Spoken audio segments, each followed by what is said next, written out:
মনে পড়ে আমার সেই দিনটির কথা, যখন মামি বললেন, আজ আমার পায়ে মালিশ করে দাও। তার এই কথায় আমি খানিকটা বিস্মিত হয়ে গেলাম। তারপর আমি মামির পায়ে মালিশ করতে শুরু করলাম। হঠাৎ মামি আমার হাত ধরে আমাকে নিজের দিকে টেনে নিলেন। আমি কিছু বুঝে ওঠার আগেই, বন্ধুরা, গল্প শুরু করার আগে একটু মামির সম্পর্কে জানাই। আমার মামার বয়স ৩৫ বছর এবং তিনি খুবই সুন্দর। তার সৌন্দর্যে সবাই মুগ্ধ হয়ে যেত। আমি তার বাড়িতে কাজ করতাম এবং তিনি প্রতিদিন আমার কাছে পায়ের মালিশ করাতেন। আমি চুপচাপ মাথা নিচু করে মালিশ করে যেতাম। একদিন যখন আমি মামির বাড়িতে গেলাম, তখন আমি দরজা নক করতে লাগলাম। অল্প সময়ের মধ্যে একটি মিষ্টি আওয়াজ শুনতে পেলাম, ১ মিনিট, আসছি। দরজা খোলার পরে যখন আমি মামিকে দেখলাম, মনে হলো যেন স্বর্গ থেকে কেউ নেমে এসেছে। তার রূপ, উজ্জ্বল ত্বক এবং চকচকে চোখ ছিল অসাধারণ। আমি তাকে দেখে কিছুক্ষণ অবাক হয়ে রইলাম। একদিন পত্রিকা বিলি করতে করতে একটা নতুন বাড়িতে ঢুকলাম। ভিতরে ঢোকার আগে একটু নার্ভাস লাগছিল, কিন্তু দরজা খুলতেই এক মহিলা হাসি মুখে বললেন, ভিতরে আসো, একটু চা খেয়ে যাও। আমার জীবনে আগে কোনো ক্রেতা এভাবে আমন্ত্রণ জানায়নি। সেই মহিলা বেশ ভালো মনের মানুষ মনে হলো। আমি তার সাথে বসে চা খেয়ে বেশ কিছুক্ষণ গল্প করলাম। এরপর তাড়াতাড়ি পত্রিকা বিলি শেষ করে বাড়ি ফিরে গেলাম। একদিন বাড়িতে ছোট্ট একটা ঝগড়া হলো, আর কোনো কারণ ছাড়াই আমাকে বাড়ি থেকে বের করে দেওয়া হলো। মন খারাপ করে কলেজের দিকে হাঁটছিলাম, তখনই ভাগ্যক্রমে সেই মহিলার সাথে দেখা হয়ে গেল। তিনি তার গাড়ি নিয়ে কলেজের দিকে যাচ্ছিলেন। আমাকে দেখতে পেয়ে তিনি গাড়ি থামালেন। সেই মহিলার সাথে আমার আগের কিছুদিন থেকেই পরিচয় ছিল, কারণ তার বাড়িতে আমি পত্রিকা পৌঁছে দিতাম। সেদিন তিনি আমাকে তার গাড়িতে তুললেন এবং এক ক্যাফেতে নিয়ে গেলেন। ক্যাফেতে বসে কথা বলার সময় আমার ফোনে এক বন্ধুর কল এলো। ফোনটি আমার সেই বন্ধুর, যার বাড়িতে আগের রাতে আমি থাকার জন্য গিয়েছিলাম। সে রেগে গিয়ে বলল, তোর জন্য বাবা আমার উপর রাগ করেছেন, তাই আর আমার বাড়িতে আসিস না। বন্ধুর এই কথা শুনে খুব খারাপ লাগলো। আমার মন তখন ভেঙে পড়েছিল। ভাবছিলাম দিনটা যেভাবেই হোক কাটিয়ে দিতে পারবো, কিন্তু রাতে থাকার জন্য তো একটা জায়গা চাই। আমার চিন্তিত মুখ দেখে ওই মহিলা, যাকে আমি মাম বলে ডাকতাম, তিনি জিজ্ঞেস করলেন, কি হয়েছে, তোমার মন এত খারাপ কেন, কোনো সমস্যা হয়েছে কি? তার কথাগুলো শুনে মনে হলো আমি আমার কষ্টগুলো শেয়ার করতে পারি, তাই সব কথা তাকে খুলে বললাম। তিনি আমার কথা শুনে মৃদু হেসে বললেন, জানো, আমি অনেক দিন ধরেই একটা সাহায্যকারী খুঁজছিলাম। আমার বাড়িটা বড় আর আমি একা সবকিছু সামলাতে পারি না। তুমি যদি চাও তাহলে এখানে থেকে আমার কাজে সাহায্য করতে পারো। কিছুদিন আগে বাড়ির পুরনো কর্মচারী গ্রামে চলে গিয়েছিল এবং সে আর ফিরে আসতে চাইছিল না। মামি বললেন, আমার এত বড় বাড়ি একা সামলানো সম্ভব নয়। তুমি যদি চাও এখানে থাকতে পারো।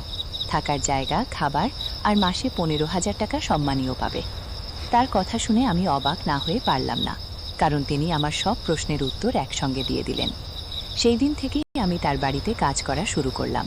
থাকার ও খাওয়ার চিন্তা থেকে মুক্তি পাওয়ার পাশাপাশি বাড়ির সমস্ত কাজের দায়িত্ব নিজের কাঁধে নিলাম। এমনকি যে কাজগুলো জানতাম না সেগুলো তিনি ধীরে ধীরে আমাকে শিখিয়ে দিলেন। একদিন দুপুরে আমি নিজের ঘরে বসে বিশ্রাম নিচ্ছিলাম। তখন তিনি আমাকে ডাকলেন, বললেন, আমার পায়ে ব্যথা হয়েছে, একটু তেল মালিশ করে দাও। বাড়ির অন্য কাজের পাশাপাশি এমন কিছু করতে হবে তা ভাবিনি, তবে তিনি যা বলতেন তা না করার কোনো উপায় ছিল না। প্রায় 1 মাস ধরে তার বাড়িতে কাজ করছিলাম। এই সময় কেউ তার স্বামী বা পরিবারের অন্য কোনো সদস্যকে দেখেনি। একদিন কথায় কথায় জানতে চাইলাম, আপনি এত বড় বাড়িতে একা থাকেন কেন? উত্তরে তিনি বললেন, আমার স্বামী বিদেশে থাকেন, খুব কম সময় এখানে থাকেন, তবে প্রতি মাসে খরচের জন্য টাকা পাঠান। মামি দেখতে বেশ আকর্ষণীয় ছিলেন। তার বয়স আনুমানিক 35 হবে। যখন তার পায়ে মালিশ করছিলাম, হঠাৎ তিনি আমার হাত ধরলেন। তারপর হালকা হেসে বললেন, তুমি জানো, যখন থেকে তোমার সঙ্গে আমার পরিচয় হয়েছে, তখন থেকেই তোমাকে আমার নিজের একজনের মতো মনে হয়। গত কয়েকদিন ধরে আমি লক্ষ্য করছিলাম মামি আমার প্রতি কিছুটা আলাদা আচরণ করছেন। একদিন তিনি হালকা হেসে বললেন, তোমার সাথে সময় কাটাতে আমার খুব ভালো লাগে, মনে হয় তুমি আমার পরিবারের কেউ। আমি কিছু বললাম না, শুধু চুপচাপ মাথা নেড়ে সম্মতি জানালাম। সেদিন রাতে তার সঙ্গে ডিনার শেষ করে নিজের ঘরে চলে এলাম। গভীর রাতে আচমকা দরজা খোলার শব্দে ঘুম ভেঙে গেল। ভাবলাম হয়তো কোনো চোর ঢুকেছে। বাইরে গিয়ে দেখি একজন অদ্ভুত পোশাক পরা লোক দাঁড়িয়ে আছে, আর মাম তার সাথে কথা বলছেন। লোকটি চলে গেলে আমি জিজ্ঞেস করলাম, কে ছিলেন উনি? মামি হাসি দিয়ে বললেন, ও আমার দূরের এক আত্মীয়, মাঝে মাঝেই আসে টাকা চাইতে, আজও তাই এসেছিল।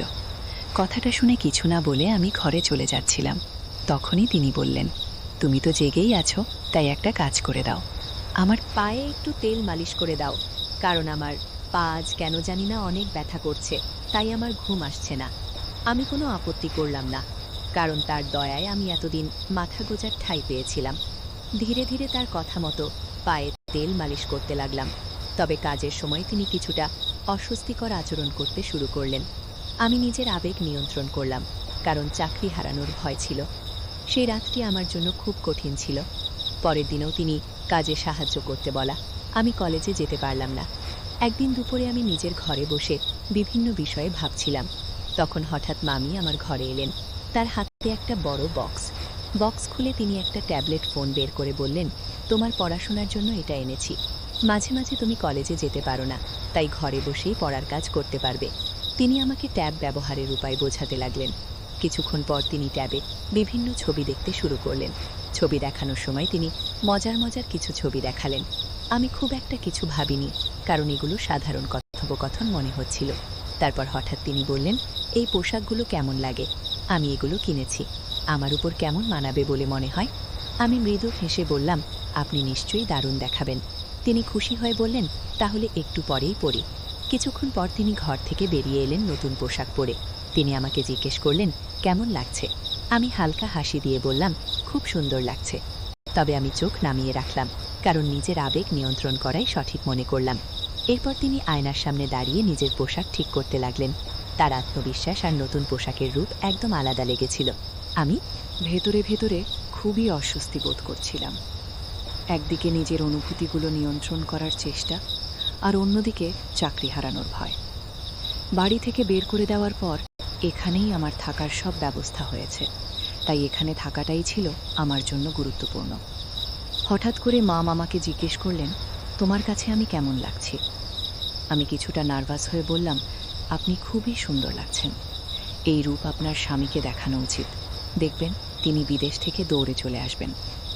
তিনি আমার কথায় মৃদু হেসে বসলেন, তবে একটু পর মুখ গোমণ্ডা করে বিছানায় বসে পড়লেন। কিছুক্ষণ পর তিনি বললেন, আমার স্বামীকে ভিডিও কলে এই সাজ দেখালেও কোনো লাভ নেই, তার কাছে তার কাজই সব। আমি শান্তভাবে বললাম, আপনি খুবই আকর্ষণীয় একজন মানুষ, তবে আপনার স্বামী হয়তো কাজ নিয়ে বেশি ব্যস্ত। তিনি মৃদু হাসি দিয়ে বললেন, আমার বয়স এখন ৩৫, তবুও তিনি কখনো পরিবার নিয়ে ভাবেননি। আমি এখন একাই জীবনযাপনে অভ্যস্ত, তবে মাঝে মাঝে মনে হয় জীবনে একজন সঙ্গীর প্রয়োজন, যে আমাকে ভালোবাসা এবং আনন্দ দিতে পারবে। তার কথাগুলো শোনার পর আমি আর কোনো কথা বললাম না। মনে হলো তিনি তার মনের কষ্টগুলো ভাগ করে নিচ্ছেন। মামি মৃদু কণ্ঠে বললেন, যদি আমার স্বামী আমাকে সত্যিই বুঝতেন, তবে আমার বিশ্বাস হয় তুমি কখনো আমাকে হতাশ করবে না। আমি বুঝতে পারছিলাম তিনি হয়তো ধীরে ধীরে নিজের একাকিত্বের কথা শেয়ার করছেন। তিনি সামনের চেয়ারে আধো পোশাকে বসে রইলেন। আমি অস্বস্তি বোধ করছিলাম এবং নিজেকে সামলাতে সেই ঘর থেকে বেরিয়ে এলাম। বুঝতে পারছিলাম সেখানে থাকলে নিজেরও নিয়ন্ত্রণ রাখা কঠিন হয়ে যাবে। রাতে রান্নাঘরে যখন আমি রাতের খাবার প্রস্তুত করছিলাম, তখন হঠাৎ তিনি রান্নাঘরে এলেন। আমি গরম দুধ আগে থেকেই তৈরি করে রেখেছিলাম। তিনি দুধের পাত্রটি তুলে নিচে রাখছিলেন, কিন্তু অসাবধানতাবশত সেই গরম দুধ আমার পায়ের ওপর পড়ে গেল। পা জ্বলে যাওয়ায় আমি যন্ত্রণায় চিৎকার করতে লাগলাম। মামি দ্রুত আমাকে তার ঘরে নিয়ে গেলেন এবং কুলিং ক্রিম দিয়ে আমার পায়ে মালিশ করতে শুরু করলেন। আমি ততক্ষণে সাধারণ প্যান্ট পরা অবস্থায় তার সামনে শুয়েছিলাম, কিন্তু আমার সমস্ত মনোযোগ ছিল পায়ের ব্যথার ওপর। পায়ের ব্যথায় অনেক কষ্ট পাচ্ছিলাম। তিনি অনুশোচনায় ভেঙে পড়ে বললেন, তোমার এমন কষ্টের জন্য আমিই দায়ী। আমি আসলেই ভুল করেছি, নিজেকে ক্ষমা করতে পারছি না। তার কথাগুলো শুনে আমি তাকে শান্ত করার চেষ্টা করলাম, কারণ তার চোখে অনুশোচনা স্পষ্ট ছিল। মামি হঠাৎ নিজেকে দোষারোপ করতে লাগলেন এবং নিজের হাত দিয়ে নিজের গালে চড় মারতে শুরু করলেন। এই দৃশ্য দেখে আমি হতবাক হয়ে গেলাম। তখন আমি তার হাত ধরে থামালাম এবং বললাম, আপনার কোনো দোষ নেই, যা হওয়ার ছিল তা হয়ে গেছে। আমরা অতীত বদলাতে পারবো না, এখন নিজেকে দোষ দেওয়া বন্ধ করেন। তার চোখ দিয়ে জল গড়িয়ে পড়ছিল। আমি এগিয়ে গিয়ে তার চোখের জল মুছে দিলাম, কিন্তু হঠাৎ তিনি আমার আহত পায়ে হাত রাখলেন আর আমার মুখ দিয়ে যন্ত্রণার শব্দ বেরিয়ে গেল। তিনি সঙ্গে সঙ্গে সরে গেলেন। আমি একজন 20 বছরের তরুণ আর তিনি 35 বছরের একজন পরিপক্ক নারী। এমন পরিস্থিতি আমি কল্পনাও করিনি। রাতে তিনি আমার জন্য দুধ নিয়ে এলেন এবং আবারও আমার পায়ে ক্রিম লাগালেন। আমার পা খুবই ব্যথা করছিল। দুধ খাওয়ার কিছুক্ষণ পর আমি ঘুমিয়ে পড়লাম, কিন্তু তিনি আমার পায়ের কাছে বসে অনেকক্ষণ ধরে আমার যত্ন নিচ্ছিলেন। পরবর্তী কয়েকদিনে তার যত্নের জন্যই আমার পা দ্রুত সেরে উঠল। যখন আমি পুরোপুরি সুস্থ হলাম, তখন তিনি আমাকে আরও ভালো করে দেখভাল করতে শুরু করলেন। প্রতি রাতেই দুধ খাওয়ার ব্যবস্থা করতেন এবং সবসময় আমায় ভালো থাকার জন্য চিন্তিত থাকতেন। একদিন সন্ধ্যায় তিনি আমাকে তার ঘরে ডাকলেন। আমি ঘরে ঢুকে দেখলাম তিনি শুধু একটি তোয়ালে জড়িয়ে আছেন। এই দৃশ্য দেখে আমি খানিকটা অস্বস্তিতে পড়ে গেলাম, কারণ আমি তাকে অনেক সম্মান করতাম। তিনি আমার আশ্রয়দাতা। তিনি তার বিছানার উপর রাখা শাড়িগুলোর দিকে ইঙ্গিত করে বললেন, আজ আমি তোমার পছন্দের একটি শাড়ি পরব, একটু বাইরে যেতে চাই, তাই তুমি যেটা বলবে সেটাই পরব। আমি শাড়িগুলোর মধ্যে থেকে একটি বেছে দিয়ে বললাম, এটি আপনার জন্য একদম মানানসই হবে। আজ মামির আচরণ খুবই আলাদা ছিল। মনে হচ্ছিল তিনি হয়তো প্রথমবার সাদা সালোয়ার কামিজ পরেছেন। সারাদিন আমাকে সাহায্যের জন্য ডেকে চলেছেন। আমি তার সাজগোজে সাহায্য করছিলাম আর তাকে আরও সুন্দর লাগানোর জন্য তিনি আমার পরামর্শ নিচ্ছিলেন। যখন তিনি সেজে উঠলেন, তখন আমাকে জিজ্ঞাসা করলেন, কেমন লাগছে আমাকে? আমি বললাম, আপনাকে সবসময় সুন্দর লাগে, আজও অসাধারণ দেখাচ্ছে। এই কথা শুনে তিনি আনন্দে আমাকে জড়িয়ে ধরলেন। তারপর তিনি তার ফোন বের করে আমাদের দুজনের কয়েকটি ছবি তুলে নিলেন। আমি কিছুটা অবাক হয়ে ভাবছিলাম, মামি হঠাৎ এইসব কেন করছেন? তখন আমি তাকে বললাম, মাম, আমি মাত্র 20 বছর বয়সী। আপনি আমার সঙ্গে যা করছেন তা নিয়ে একটু ভাবা উচিত। এই কথা শুনে মাম কিছুটা রেগে গেলেন এবং বললেন, তুমি এত কথা কেন বলছো? আজকের দিনটি আমার জন্য খুবই গুরুত্বপূর্ণ, কারণ আজ আমার জন্মদিন। আমি চেয়েছি এই দিনটি তোমার সঙ্গে উদযাপন করব। এখন আর কোনো প্রশ্ন করবে না। এরপর তিনি আমাকে তার ঘরে নিয়ে গেলেন। ঘরে গিয়ে তিনি মিউজিক চালালেন এবং আমাকে তার সঙ্গে নাচতে বললেন। নাচের সময় হঠাৎ আমার পা ফেসকে গেল এবং আমি মেঝেতে পড়ে গেলাম। আমার হাতেও ব্যথা পেলাম। তিনি আমাকে তৎক্ষণাৎ বিছানায় শুইয়ে দিয়ে আমার হাতে মালিশ শুরু করলেন, কিন্তু মালিশ করতে করতে তার আচরণ কিছুটা অদ্ভুত হতে লাগলো। আমি পরিস্থিতি বুঝে নীরব থাকলাম এবং তার সাহায্য নিতে থাকলাম। কিছুক্ষণ পর আমি চোখ বন্ধ করলাম, কিন্তু ঘুম আসছিল না। তখন হঠাৎ দেখি মাম একটি গ্লাসে দুধ নিয়ে ঘরে ঢুকলেন। তিনি গ্লাসটি নিজের হাতে ধরে আমাকে খাওয়ালেন। রাতে মামি আমার পায়ের ব্যান্ডেজ খুলে দেখলেন। তিনি জানতে চেয়েছিলেন যে আমার পায়ের জখম কতটা ভালো হয়েছে।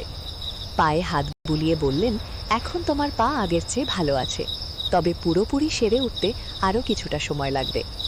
তিনি স্নেহ ভরে আমার হাত এবং পায়ে হাত বুলাচ্ছিলেন। তার এই আচরণে আমি কিছুটা অপ্রস্তুত বোধ করছিলাম। পরের দিন সকালে যখন ঘুম থেকে উঠলাম, তখন নিজেকে মামির ঘরের বিছানায় দেখতে পেলাম।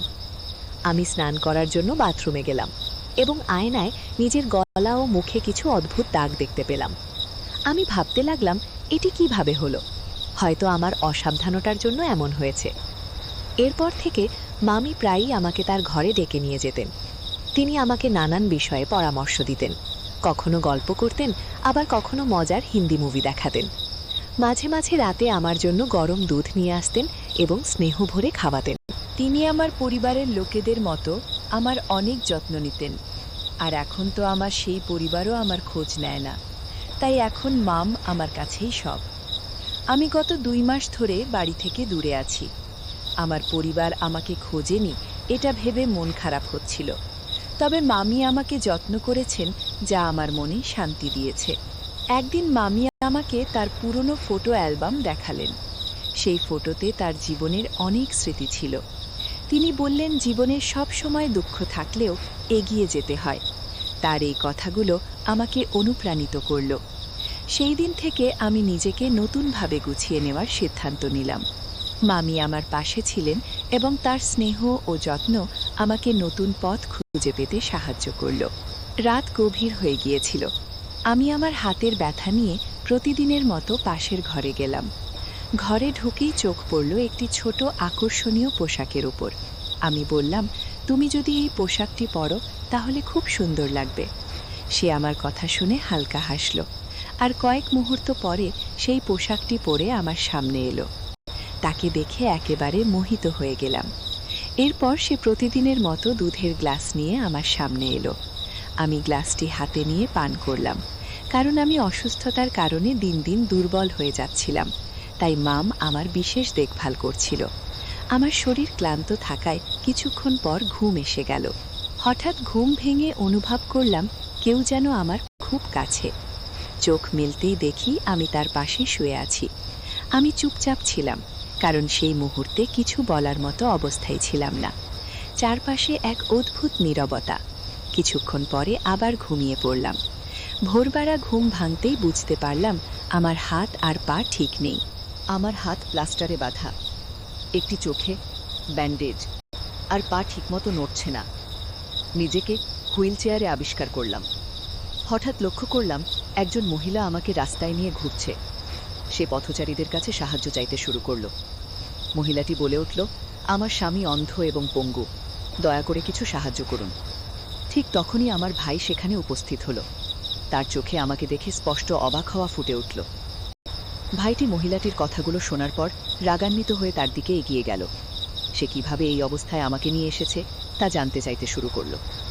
একদিন সকালে আমি হঠাৎ ঘুম থেকে উঠে বুঝতে পারলাম কিছু একটা অস্বাভাবিক। রাতের ঘটনাগুলো ধীরে ধীরে স্মৃতিতে ফিরছিল। আমি আমার বড় ভাইকে সবকিছু জানালাম এবং তাকে নিয়ে পাশের বাড়ির মামার কাছে গেলাম। বাড়ির কলিং বেল বাজাতেই মাম দরজা খুললেন। তার মুখে অস্বস্তি স্পষ্ট। তিনি বললেন, তুমি এত সকালে এখানে কেন? আমি শান্তভাবে বললাম, আপনি আমাকে যে দুধটি প্রতিদিন দিতেন তাতে কিছু একটা ছিল। আপনি হয়তো ভুল ভেবেছিলেন যে আমি সেটা বুঝতে পারিনি, তবে আমি সবকিছু জানি। মামের চেহারায় আতঙ্ক ফুটে উঠল। আমি বললাম, আপনি যে প্রতিদিন দুধে অদ্ভুত ওষুধ মিশিয়ে আমাকে খাওয়াচ্ছিলেন সেটা আমি আগেই বুঝে গিয়েছিলাম। আমি তখন থেকেই দুধ পরীক্ষা করতে শুরু করি এবং একদিন দেখি আপনি কিভাবে ওষুধ মিশিয়ে দিচ্ছেন।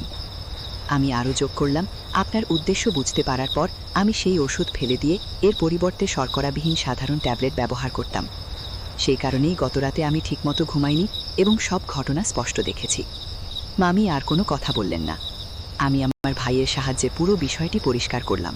আমার ভাই আমাকে বলল, এখন তুমি নিরাপদ, আর এই বাড়িতে তোমার আশা বন্ধ করবে। এরপর আমি নিজেকে প্রতিজ্ঞা করলাম আর কখনো এমন ভুল করব না যাতে কারো ফাঁদে পড়তে হয়। আমি আগে থেকেই আমার অবস্থানের খবর আমার বড় ভাইকে পাঠিয়েছিলাম। তিনি দ্রুত সেখানে পৌঁছে যান এবং তার সঙ্গে এক নারী পুলিশও ছিলেন। মামিকে দেখেই পুলিশ তাকে চড় মারলেন। চড় খাওয়ার পর মামি সব সত্যি কথা বলতে শুরু করলেন। আসল সত্যি হলো মামুর স্বামী বিদেশে ছিলেন না। যাকে তিনি আমার কাছে ভাই হিসেবে পরিচয় করিয়ে দিয়েছিলেন তিনি তার স্বামী।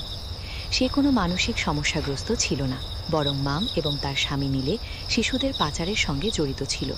তারা শিশুদের শারীরিকভাবে অক্ষম করে ভিক্ষা করতে বাধ্য করত। আমাকেও তারা সেই পথে ঠেলে দিতে চেয়েছিল। মামি আমাকে প্রতিদিন দুধে নেশা জাতীয় ওষুধ মিশিয়ে খাওয়াতেন যাতে আমি অচেতন হয়ে যাই এবং তাদের পরিকল্পনার শিকার হই। কিন্তু আমি সময় মতো নিজের ভাইয়ের সাহায্য নিই। সেই কারণেই আজ আমি মুক্ত। আমার ভাই মাম এবং তার স্বামীকে গ্রেফতার করতে সাহায্য করেন। পরবর্তী সময়ে ভাই আমাকে বললেন, তুমি আজ সত্যি সাহসিকতার উদাহরণ সৃষ্টি করেছ। তবে মনে রেখো, বাইরের পৃথিবীতে অনেক মানুষ আছে যারা শুধু তোমার দুর্বলতার সুযোগ নিতে চায়, কিন্তু তোমার পরিবারই একমাত্র যারা সবসময় তোমার ভালো চায়। আমার ভাই আমাকে সেদিন অনেক গুরুত্বপূর্ণ কিছু বোঝালেন। তিনি বললেন, এই পৃথিবীতে বাইরের মানুষ অনেক সময় আমাদের ক্ষতি করার চেষ্টা করে, কিন্তু মনে রেখো, পরিবারই আমাদের আসল শক্তি, আমাদের নিরাপত্তার ঢাল। তাই কোনো ভুল সিদ্ধান্ত নেওয়ার আগে আমাদের সব সময় পরিবারের কথা মনে রাখা উচিত। ভাইয়ের কথা আমার মনে গভীর ছাপ ফেলল। আমি তাকে কথা দিলাম, আজ থেকে আর কখনো এমন ভুল করব না। আমি পরিবারের পরামর্শ মেনে চলব। ভাই আমাকে জড়িয়ে ধরলেন, আর আমি বুঝতে পারলাম পরিবারের গুরুত্ব কতটা। বন্ধুরা, এই পৃথিবীতে কিছু মানুষ নিজেদের স্বার্থের জন্য এত নিচে নেমে যায় যে তারা ভুলে যায় মানবতার আসল উদ্দেশ্য। কিন্তু যখন তারা সেই ভুল বুঝতে পারে ততক্ষণে অনেক ক্ষতি হয়ে যায়। আসলে এই পৃথিবীতে আমাদের পাঠানো হয়েছে ভালো কাজ করার জন্য। যদি আমরা সঠিক পথে চলি তাহলে আমাদের কখনো ভুল করার প্রয়োজন হবে না। সবাই যদি একে অপরের সাহায্যে এগিয়ে আসে তাহলে পৃথিবীটা আরও সুন্দর হয়ে উঠবে। এই গল্প আমাদের জানায় কিছু মানুষ লোভের জন্য এত নিচে নেমে যায় যে তারা অন্যদের জীবন ধ্বংস করতেও পিছপা হয় না। গল্পের মামি এবং তার স্বামী শিশু পাচার এবং শারীরিক অক্ষমতার মতো নৃশংস কাজ করত। এটি আমাদের মনে করিয়ে দেয় যে সতর্ক না হলে আমরাও এমন ফাঁদে পড়তে পারি। গল্পের শেষাংশ আমাদের মনে করিয়ে দেয় আমরা এই পৃথিবীতে এসেছি ভালো কাজ করার জন্য। পরোপকার এবং ন্যায়পথে চললে আমাদের জীবনে কখনো ভুল করার প্রয়োজন পড়ে না। একে অপরকে সাহায্য করলে সমাজ সুন্দর হয়, তাই মানবিক মূল্যবোধ বজায় রাখা প্রয়োজন। গল্পের প্রধান চরিত্র নিজের ভুলগুলো থেকে শিক্ষা নিয়েছে। সে প্রতিজ্ঞা করেছে যে ভবিষ্যতে পরিবারের পরামর্শ ছাড়া এমন কোনো সিদ্ধান্ত নেবে না যা বিপদ ডেকে আনতে পারে। এটি দেখায় যে প্রতিটি ভুল আমাদের জীবনে একটি বড় শিক্ষা দেয়। এই শিক্ষা গ্রহণ করে ভবিষ্যতে আরও সতর্ক হওয়া উচিত। এই গল্পটি আমাদের জীবনে সতর্ক থাকার গুরুত্ব, পরিবারের প্রতি আস্থা, সাহসিকতার মূল্য এবং ন্যায়ের পথে চলার প্রেরণা দেয়। এটি আমাদের জীবনে সদয়তা নিয়ে নেয় এবং আমাদের জানায় যে আমরা যতই কঠিন পরিস্থিতির মধ্যে থাকি, বুদ্ধি, ধৈর্য এবং সঠিক পরিকল্পনার মাধ্যমে তা অতিক্রম করা সম্ভব। পাশাপাশি মানবিক গুণাবলী চর্চা করে এবং অন্যায়ের বিরুদ্ধে রুখে দাঁড়িয়ে সমাজে ইতিবাচক পরিবর্তন আনা যায়। গল্পটা কেমন লাগলো জানাতে ভুলবে না।